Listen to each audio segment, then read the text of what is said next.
Ken was what you call a dognapper.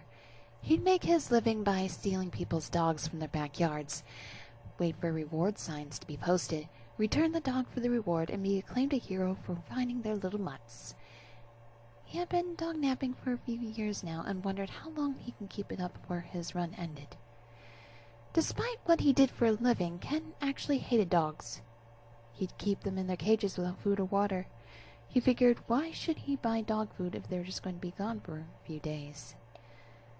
The animals would grow thin in their cages, and he did not care. Undernourishment was just something the family would blame on the dog. If the dog had not run away in the first place, it would not be starving, although dogs had not run away. Most of the time, Ken would snatch dogs up from dog parks or just from people's backyards. Some people would let their dogs into the backyard, then take their eyes off them for a while, giving him the perfect chance to snatch the mutts up and wait to claim his reward. Other times he'd go to dog parks, where dogs roamed around without leashes. He'd see which dogs came to the park and what their owners looked like. Then he'd watch the owners to see how much attention they were paying to man's best friend. If they were on their phones or talking to another dog mom or dad, he'd give the dogs biscuits and lure them into his van to once again await his reward and be hailed a hero. He got the idea to do this one day by finding a lost dog named Jasper. Jasper was a little Maltese. He noticed the dog on a poster that said reward, then underneath a picture of Jasper and Jasper's name was a $sign followed by $300. He quickly grabbed the dog and dialed the number on the poster. When he returned the dog to the owner, all he was worried about was getting the reward. But when the family hailed him a hero and received a kiss on the cheek from the perky-breasted wife, he knew this was a feeling he wanted to experience again. Steal a dog, collect reward, and be named a hero. It was the perfect scam! Before his dog-napping days, he was just a petty thief. Now, on a good week, he was collecting a couple $100, which was enough to pay the bills. He got to stay at home and do nothing all day while he waited for reward posters to hit the streets. It was basically the dream job he never knew he wanted. And what if reward posters never hit the street? Well, that depended on the type of dog, since the size and breed of the dogs would vary. If the dog was suited for fighting, he'd sell it to his contact over there. If it was a dog they would not take, they put it up for sale online. If no one wanted the dog, then he'd simply put the dog down. He'd take the dog to a barren, grassy plain, chain it to a stake in the ground, point his ruger at the dog, take aim, and fire. There was no cleanup necessary. The buzzards would come and pick at the carcass till nothing was left. He felt as if he was getting away with murder, except these were just animals, according to Ken, and you cannot murder an animal. Ken had been scoping this rickety house in a run-down neighborhood for a while now. The person inside was an elderly woman, which just meant stealing her dogs would be that much easier. He did not expect much of a reward from her, considering her living situation and her age. He just needed an easy victory after what happened recently at the dog park.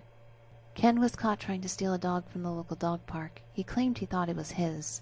The owner snatched the dog back from him and walked away. Now he could not return to that park anymore, but it was not all bad, since he had multiple dog parks he cycled through.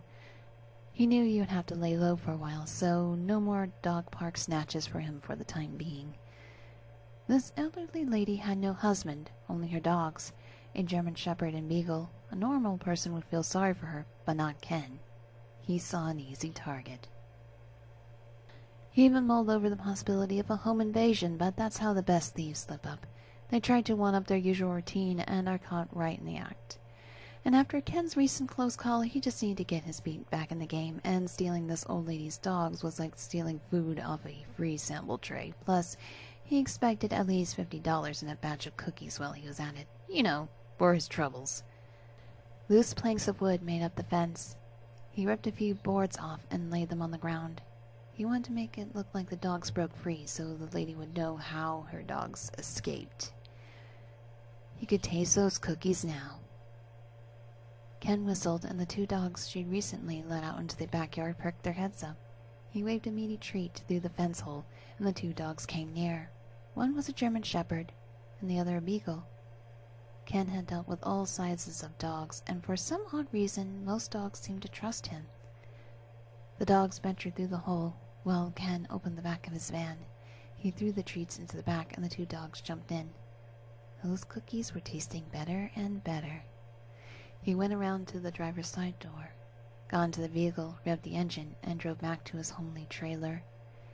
He got to his trailer with the two dogs, waving the treats towards the cages he set up for them.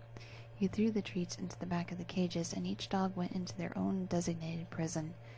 This was the smoothest heist he'd ever pulled off.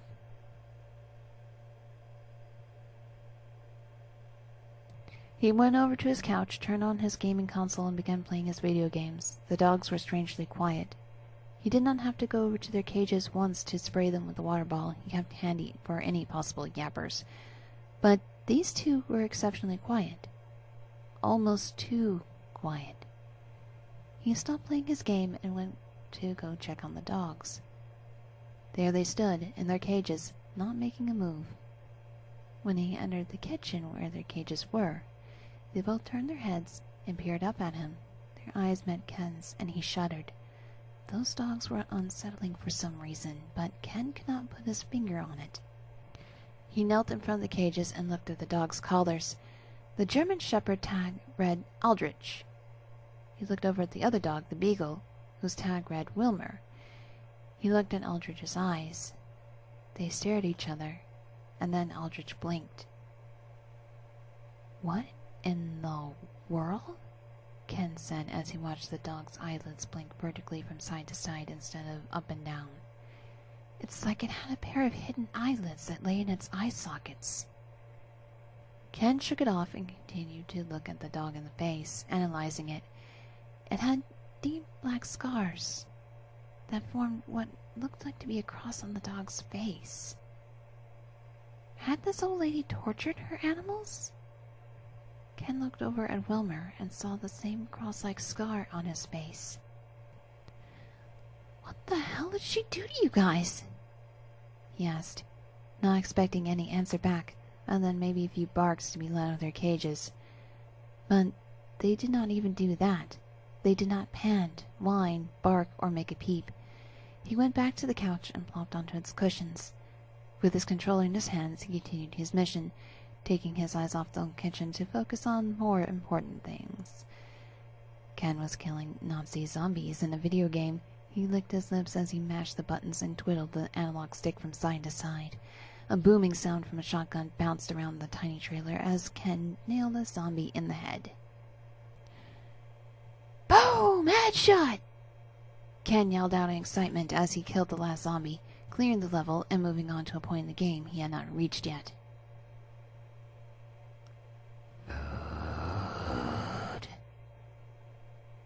The sound was deep and rumbled as it echoed through his head. Ken dropped the controller and turned around the room, but there was no one in sight. "Who's there?" He did not get a response. "I'm losing my fucking mind," Ken whispered to himself. Then his stomach began to rumble. Great, I hope I still have one Hungry Man dinner left in the freezer.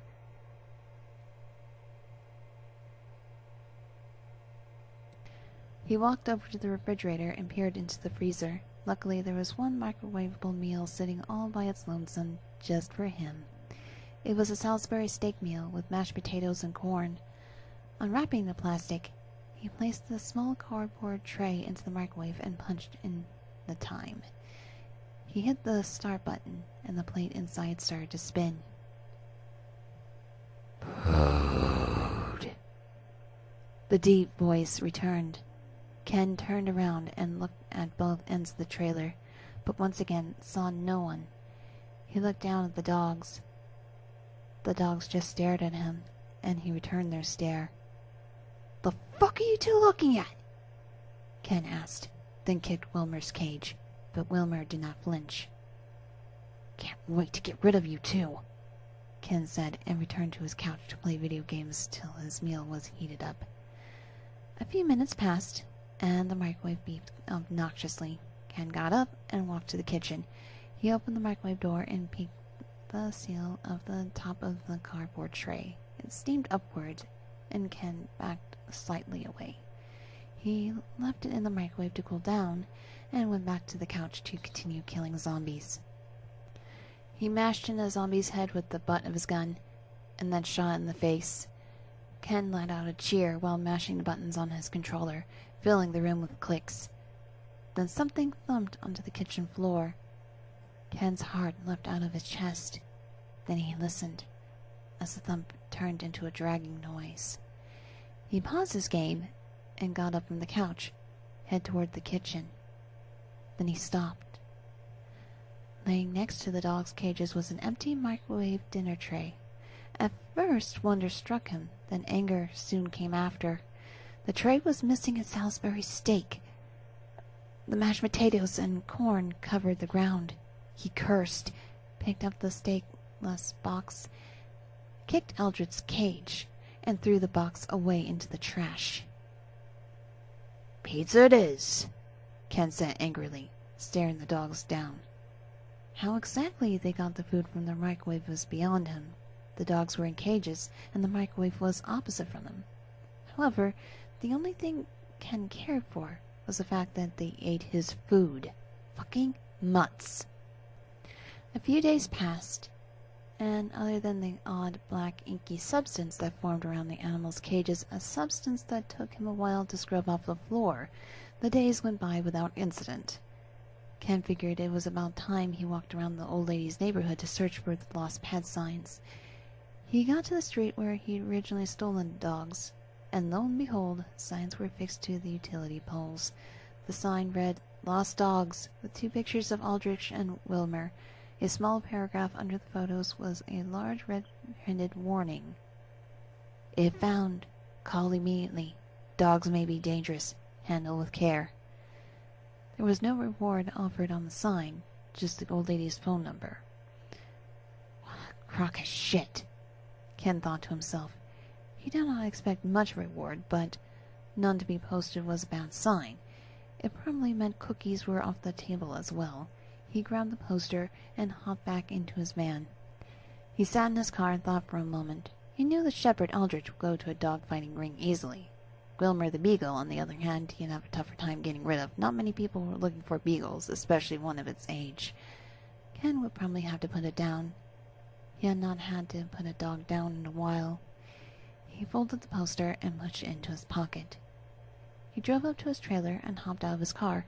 He walked up to his trailer with his keys in his hand and began to unlock the door. What sounded like rummaging came from within his trailer. He put his ear to the door and heard screeching. He unlocked his trailer and entered the house. It was a wreck. "What the hell happened here?" Ken yelled. Did someone break into his house without breaking the door down? No, it couldn't be. It had to be those damn dogs. But how? They've been locked inside their cages the whole time he was gone, right? He went to the kitchen and just stared at the cages. The bars of the cages bent inwards. It looked as if something had eaten through the metal. Again, he asked himself how. He heard a noise over his shoulder and spun around. He thought he saw movement behind the couch. Creeping as slowly as he could, he approached it. He called the dogs' names and whistled. Then Wilmer jumped on the couch and just stared at Ken. "You fucking mutt! You wrecked my house!" he screamed, bringing his hand upward, then downwards onto the dog. He nailed the dog in the jaw and knocked it to the ground. But the way his hand contacted the dog did not feel right. It was a mushy feeling, like the dog did not have a skull.